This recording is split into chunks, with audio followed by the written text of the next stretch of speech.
Bhimbetka rock shelter मध्य भारत में एक पुरातात्विक स्थल है जो पुरापाषाण और मेसोलिथिक काल के साथ साथ ऐतिहासिक काल तक फैला हुआ है। यह भारत में मानव जीवन के शुरुआती निशान और एचुलियन काल में इस स्थल पर शुरू हुए पाषाण युग के साक्ष्य को प्रदर्शित करता है। यह भारत के मध्य प्रदेश राज्य के रायसेन जिले में भोपाल से लगभग 45 किलोमीटर 28 मील दक्षिण पूर्व में स्थित है। यह एक यूनेस्को विश्व धरोहर स्थल है जिसमें 7 पहाड़ियां और 10 किमी 6.2 मील में फैले 750 से अधिक चट्टानी आश्रय शामिल हैं। कम से कम कुछ आश्रय स्थल 100,000 साल से भी पहले बसे हुए थे। रॉक शेल्टर और गुफाएं मानव बस्ती और शिकारी संग्रहकर्ताओं से लेकर कृषि तक सांस्कृतिक विकास और प्रागैतिहासिक आध्यात्मिकता की अभिव्यक्ति का प्रमाण प्रदान करती हैं। भीमबेटका के कुछ शैल आश्रयों में प्रागैतिहासिक गुफा चित्र हैं और सबसे प्राचीन 10,000 ईसा पूर्व के हैं जो भारतीय मेसोलिथिक काल के अनुरूप हैं। ये गुफा चित्र जानवरों, पाषाण युग के नृत्य और शिकार के प्रारंभिक साक्ष्य के साथ साथ बाद के समय शायद कांस्य युग के घोड़े पर सवार योद्धाओं जैसे विषयों को दर्शाते हैं। भीमबेटका स्थल में भारत की सबसे पुरानी झात रॉक कला है, साथ ही यह सबसे बड़े प्रागैतिहासिक परिसरों में से एक है। भीमबेटका के रॉक शेल्टर भोपाल से 45 किलोमीटर दक्षिण पूर्व में और मध्य प्रदेश के रायसेन जिले में ओबेदुल्लागंज शहर से 9 किलोमीटर दूर विंध्य रेंज के दक्षिणी किनारे पर हैं। इन शैलाश्रयों के दक्षिण में सतपुड़ा पहाड़ियों की क्रमिक श्रृंखलाएं हैं। यह रातापानी वन्य जीव अभयारण्य के अंदर है जो विंध्य रेंज की तलहटी में बलुआ पत्थर की चट्टानों से घिरा हुआ है। इस स्थल में 7 पहाड़ियां हैं: विनायक, भोरावली, भीमबेटका, लाखाजुआर, पूर्व और पश्चिम, झोंद्रा और मुनि बाबा की पहाड़ी। भीमबेटका का अर्थ है भीम का विश्राम स्थल या भीम का विश्राम स्थल। यह मिश्रित शब्द है जो भीम, महाभारत के 5 पांडवों में दूसरा भाई, और बैठका, आसन या विश्राम कक्ष से बना है। स्थानीय मान्यता के अनुसार भीम अपने निर्वासन के दौरान स्थानीय लोगों के साथ बातचीत करने के लिए यहां विश्राम करते थे। ब्रिटिश भारत काल के एक अधिकारी डब्ल्यू किनकैड ने पहली बार 1888 में एक विद्वान पत्र में भीमबेटका का उल्लेख किया था।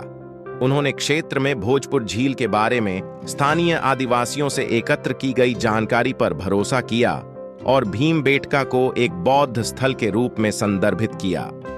इस स्थल पर कुछ गुफाओं का दौरा करने और इसके प्रागैतिहासिक महत्व की खोज करने वाले पहले पुरातत्वविद वी.एस. वाकणकर थे, जिन्होंने इन चट्टानों को देखा और सोचा कि ये उन चट्टानों के समान हैं जिन्हें उन्होंने स्पेन और फ्रांस में देखा था।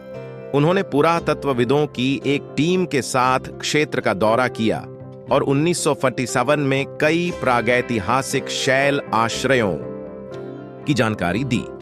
1970 के दशक में ही भीमबेटका रॉक आश्रयों के पैमाने और वास्तविक महत्व की खोज और रिपोर्ट की गई थी। तब से 750 से अधिक रॉक आश्रयों की पहचान की गई है।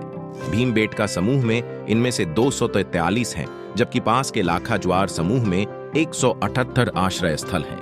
भारतीय पुरातत्व सर्वेक्षण के अनुसार सबूतों से पता चलता है कि इन गुफाओं में पाषाण युग से लेकर एचुलियन के अंत से मेसोलिथिक के अंत तक और ईसा पूर्व 2री शताब्दी तक लगातार मानव निवास रहा है।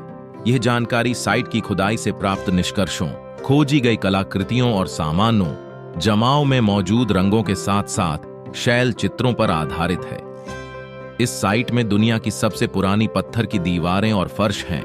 भीमबेटका में खोजे गए कुछ मोनोलिथ में उपयोग किए गए कच्चे माल की उत्पत्ति का पता बरखेड़ा में लगाया गया है। 8,892 हेक्टेयर वाली इस साइट को भारतीय कानूनों के तहत संरक्षित घोषित किया गया था और 1990 में यह भारतीय पुरातत्व सर्वेक्षण के प्रबंधन के अंतर्गत आ गया। इसे 2003 में यूनेस्को द्वारा विश्व धरोहर स्थल घोषित किया गया था। पेंटिंग में एक बड़ा जंगली गोजातीय, संभवतः गौर या बाइसन, देखा जाता है। यशोधर मठपाल ने इन शैलाश्रयों में चित्रित विभिन्न जानवरों का बहुत ही सावधानी पूर्वक अध्ययन किया है।